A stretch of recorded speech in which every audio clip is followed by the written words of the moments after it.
Hallo almal, Nicholas Lou hier. Ek is op pad na Berkeley Oos toe. Een van my gunsteling plekke in die hele wêreld. Ek sing vanaand by die Somerfees en my familie vir die laaste 100 jaar, seker omtrent, bereken ek, kom van daardie wêreld af, Berkeley Oos, Yugi, McLaren.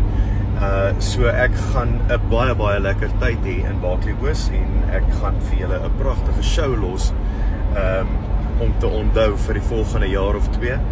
En ek wil gou ietsie met julle deel. Daar's 'n nuwe liedjie wat uitkom volgende Vrydag die 6de Desember.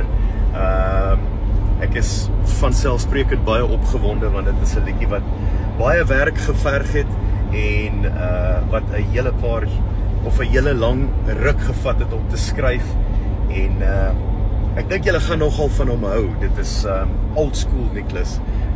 Dit waarvoor Suid-Afrika my geleer ken het. So kyk uit vir hom die 6de Desember en laat vir my weet wat julle daarvan dink.